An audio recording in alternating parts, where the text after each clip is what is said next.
Вони прийшли, щоб їх почули, натомість їх схопили і кинули до автозаків. 50 затриманих та сміхотворне зменшення термінів ув'язнення аж на 3 місяці. Так сьогодні завершився розгляд апеляції у справі 4 кримських татар у Верховному суді в Москві. Йдеться про Заврія Псеїтова, Ремзі Меметова, Рустема Більтарова та Енвера Мамутова. Окупанти їм закидають тероризм та засудили на 44 роки колонії на 4. Подробиці судилища із масовими затриманнями далі в сюжеті. Від самого ранку під Верховним судом у Москві збираються десятки небайдужих людей. Усі вони приїхали, аби висловити свою солідарність з незаконно засудженими. До них долучаються і місцеві жителі. Нам не безразлично те, що відбувається з нашим народом. Все, що відбувається по причині нашей национальности, нашей веры. Мы видим, что несправедливо.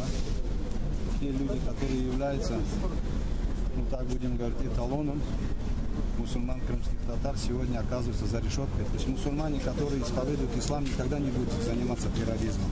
Мы здесь живем в Москве. Мы пришли поддержать крымско-татарский народ.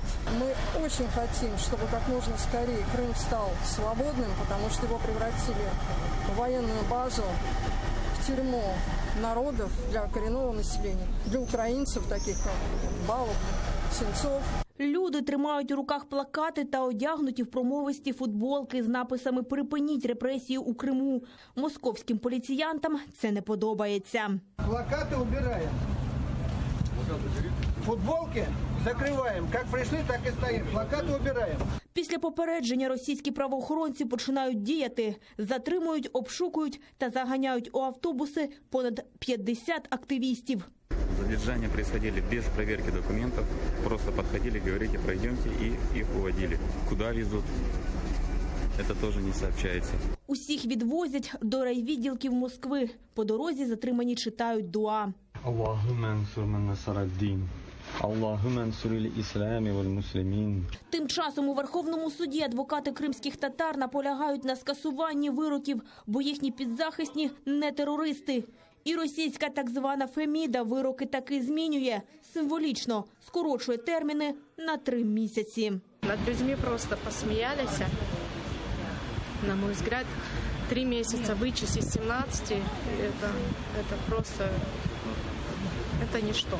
Не совершали никаких преступлений. За мысли людей, за их религиозные убеждения их приравнили, из них сделали террористов и осудили на такие ужасные сроки.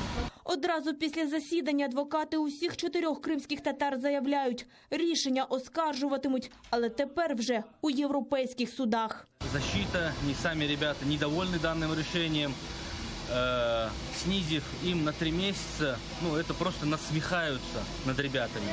Когда дают 17 лет, 9 лет, снижение срока на 3 месяца, это просто смех, это издевательство. Лучше бы вообще не изменяли, я считаю.